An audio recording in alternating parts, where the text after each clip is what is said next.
There, myself Krish Raitukar, and very warm welcome to all. And this is the day two of cybersecurity. And today we talk about little bit fundamental concept of the cybersecurity, is like cryptography and a little bit farewell. Like the first agenda is cryptography, and second one is the farewell firewalls. Sorry, firewalls like something is important concept. This is a when we just try to understand firewalls, it like something is a gatekeeper of the internet, and it helps us to know more about it. And lots of the serious and miscellaneous attacks happen in that firewall directly, causes lots of potential damage of the consequences. And that's all about for today. And today we discuss that the particular thing like little bit cryptography and firewalls, and really that interesting and fundamental concept of the cybersecurity. So uh, again, if this one going to productive for you, if you learn something from there, then it's my pleasure. So let's start. Hey, let's come to his intended number one, and in this is we actually talk about cryptography, what actually cryptography is.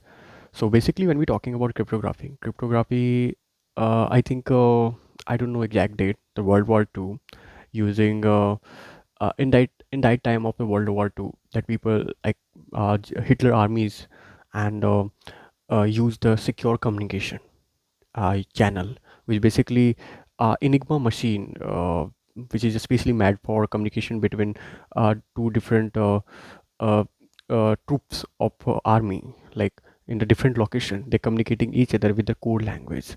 So in such way, like if the third person want to understand that particular language by stealing the information, steal that information, then I think it is not possible. They use secure channel to just like communicate to different troops of the army.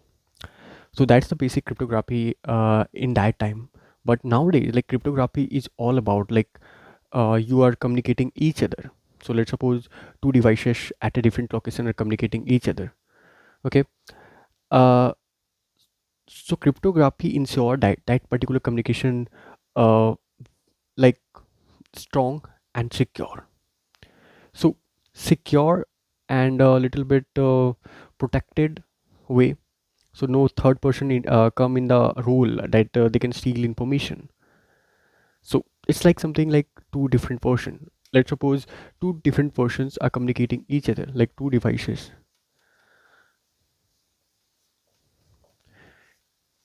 communicating each other in data transfer. So you can say WhatsApp is the best example. What happen if like you are talking with someone, your friend, family, relatives, anyone else, and third person can listen and just take a part in your conversation without your permission. It's like something cryptography ensure that particular communication is end to end encrypted, something one end encrypted, second end also encrypted, end to end encrypted. No one third person can participate indirectly, directly or indirectly. So you add that particular person, it's okay. You add with their particular conference call, it's okay. But no third one person can listen and just give advice in your communication when you're exchanging your information between two different person. So that's the basic thing that you can say in that cryptography. So cryptography is all about, if I say, I give a three word to explain you like cryptography, like keys, algorithm, and guarantees. So what actually keys is something like, let's suppose you want to send a post, okay, to your friend, but you want to just make sure that particular post reach in that particular place without unbox. Look, no one can just see inside that particular. So you need a secure package.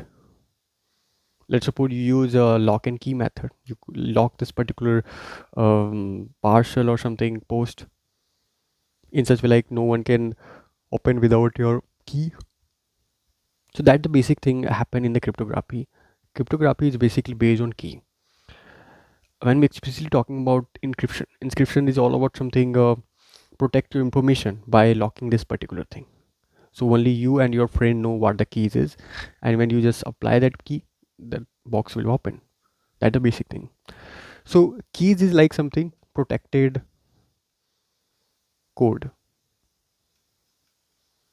This is all about protected code. Algorithm, so especially algorithm help us to change that particular entire process, help us to entire process to exchanging key, to implementing key for encryption and decryption. Encryption means you lock the key, decryption means unlock the key. Okay, so that's the basic thing. Algorithm, and it actually cryptography also helps us to guarantees to your particular communication is secure, no third person interfere in that your while you actually talking with each other without your permission. So that's the basic thing about like cryptography. So cryptography is all about secure your communication. Okay, it ensure that your communication is private, secured, or little bit you can say help us to more about like secure connection, make a secure connection about it. So if I say you like a little bit like actually how actually like one of the best method of the cryptography is like hashing. Hashing is the best way to explain you right cryptography. Hashing is something like hash function, especially when we're talking about hash function. So there were few types of the cryptography. First, there was symmetric key, asymmetric key, hash function. I will try to explain you one by one. Symmetric key refer to something you need a single key to open and close the encrypt and decrypt both uh, like data you are actually sending to your friend. Need private key. Asymmetric key refer to something like you need public key to close, but for opening you need private key. So public key refer to that everyone know it is open release. Okay, so even you can, if you want to find out the public key, you go to the URL and just check the key and try to close this particular information, encrypt it. But for opening that particular information you need private key. So that's the basic thing in asymmetric. Hash function is little bit different, you can say. Hash function it sound different because of that. Like hash function is all about a specific mathematical function which convert your plain text little bit. Let's suppose this plain text, and this plain text converted into ciphertext. Ciphertext is like like let's suppose this is the particular number, plain text like 1 2 3. Okay, let's suppose at the rate. If I convert into ciphertext, it look like something 2 3 4 5 6 0 0 1 5 6 A B C, something like this. So if this particular number is the identical number, is always same when you just want to convert this particular alphabetical number and alphanumerical number with their hash function. Hash function is basically a function where you give a particular number, and in that particular number will convert it into such as ciphertext. Ciphertext is like a mathematically generated uh, number, especially generated by hash function, which is not irreversible, which is basically irreversible, cannot reverse back. Okay, first main benefits of the ciphertext like it's can't reverse back. Okay, second is like it helps us to verification when you especially want to verify person. Let's suppose you're using a like face like face your phone will like unlock by the face. Okay, you use that particular thing, but your mobile phone just clone what your shipper text is, and they always try to match the shipper instead of saving the exact information about your face. It's like simple, if you add a password, the password is converted into hash function, and your particular memory only save hash code, not at your actual password, because that there were too much risk to storing actual password. They forget what your actual password, they only store your hash, and hash is irreversible.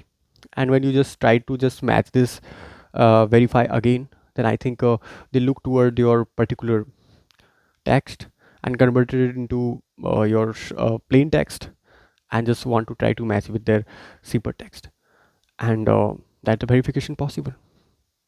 So it is the main important part, like this is irreversible, and this we take the advantage according to it. So hash function is nothing but it's like something, you just give the number, you give a alphanumerical number, what's the compatible that you are, like natural number, but if number is converted to mathematical numbers, okay, it is can't reverse back, or it like identical number. Always you give a particular number, always that particular input give a same output, something like this. Okay, so what's our main goal, right? What we are trying to do, especially in cryptographic, we are trying to do with actually the main benefits of the cryptography is confidentiality for making communication between two different person. If someone like using WhatsApp for their communication, then I think cryptography make their conversation confidential. No one can, third person can listen and interfere in their conversation without permission. Second, integrity. Actually cryptography helps us to integrate. They also follow integrity. It's protect from the tamper the information while actually information traveling, and then they also take accountability. Okay, third one is like authentication. Without authentication, cryptography never allow you to just go and interfere in that any communication channel. So that's I'm thinking about cryptography. So cryptography is all about like communication between two different person. Let's suppose the best example, WhatsApp, Facebook, Instagram. While you're chatting with one person to another person, no third one person participate in your chat without your permission. So that the basic cryptography. Okay, so that's all about agenda number one, and let's come to the agenda number two. Let's come to agenda number two, and in this agenda we especially talk about the firewalls, like what actually firewalls is, and I try to explain you. I give my 100% best to explain you, and I just pick one of the real world application for the explaining this particular abstract concept. But okay, I will try my best for explaining you. So let's suppose when we're talking about firewalls, so I try to connect with the real world application as I promised that I start. So let's suppose you open a bar in your city, okay, and in bar that basically a lot of illegal activity happen, like let's suppose something drug, something alcohol consumption too much more, and sometimes of the fighting scene. So for maintaining a discipline in the particular bar, what you need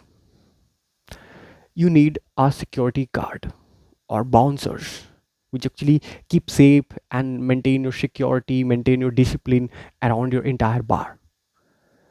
Okay, that bouncer is the role of bouncer, like it's maintain a discipline and a little bit about uh, you can say accountability also in that your bar.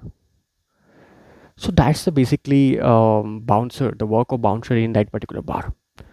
So when I try to connect this particular application with their our technical terms, like specific in internet especially, and actually when your personal devices, when you especially your personal devices, your personal devices like PC, laptop, and any mobile phone or cell phone that you're using, it doesn't matter.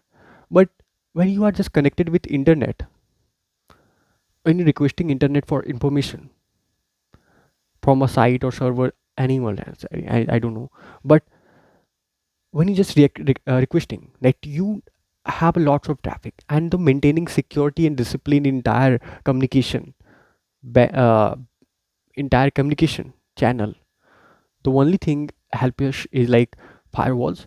Firewalls is like middleman between your internet and a little bit you can say uh, your own application, your own resources, your own PCs, laptop, and anything else. So it acts as the intermediary between both of them. You just talk first firewalls, you request the firewalls, firewalls request um, a little bit about you can say internet for the particular information. Okay, just I will try to explain you with their how actually it's work. So basically, use cases of firewalls like a hacker directly attack on firewalls. Basically, what happened in the firewalls? Firewalls is like a guard between like intermediary between their both. So actually, you request the IP and something all the particular happen inside it, outside it. So when you just let's suppose you want to app as a particular application, uh, you request to open YouTube, and you know the let's suppose the YouTube IP is like 192.168.1.4. This is the IP of the YouTube. Okay, and in this particular IP, when you just request with this IP, and let's suppose hacker directly try to block this particular IP in your firewalls. When you hit the firewalls, you need to first request the firewalls first, and firewall analyze is this particular IP is allowed to uh, just or not allowed. So especially when you just hit the firewall, firewall says this particular IP is not allowed, and hacker just want to just a little bit block that particular IP. Okay, this IP is not allowed. You can't get access for in that particular IP address. Okay, so it's like intermediary between both of them, internet and your personal resources, as a bouncer for maintaining a discipline and security over internet i- entire communication channel. So when you're talking about firewalls, like again, as usual, I often try to just explain you with the three magic word. So firewalls is like filter, protect, and secure. It filter the traffic, the lots of traffic that requesting in the same server. Which traffic is allowed, which traffic is not, which IP is allowed, which IP is not allowed. So the best example, you can also use your own personal things. Like suppose your child are using social media, you just go and edit the firewalls, okay, of the internet, and just block this particular social media's IP, so no one get access on that particular stuff. Your child are not going to access that particular thing, they're not allowed to access. So the few things you can do for parental control, these are few common things we can do. It's work on few things like traffic inspection first, rule enforcement, and connection tracking. These are three way it's work. Traffic inspection is little bit, it's just filter the traffic. Then after it enforce the rule. Is it allowed or not allowed? What the rules are you actually decided? Connection tracking refer to it correct. It just look toward the session, record the session, how much time you are activated in day. So that's the entire workflow of entire firewalls. There were three types of firewalls, especially if I say the first one is the packet filtering, which filter the packet, and stateful inspection. Next generation firewall, NGF. So what kind of firewall are you using? It's depend upon your complexity of the task. How much your sensitive information are dealing. Let's suppose you are running enterprises or something business. You need to choose that best option, next generation firewall. It give a deeper control over the firewalls and information setting, traffic. So and when you just using a home Wi-Fi router or something, so it is basically based on filter packet filtering and stateful inspection, because that common few things that you need only for just know that filtering process of the traffic. That's all about, like you can say you need firewall to just firewall is all about managing the traffic, so which is not allowed, just is a gatekeeper as a bouncer in that bar. But in that particular area, like especially internet domain, especially for firewall is all about gatekeeper. Okay, so that's all about, you can say that firewall is. And again, if this one going to productive for you, if you learn something from there, then it's my pleasure. See you soon.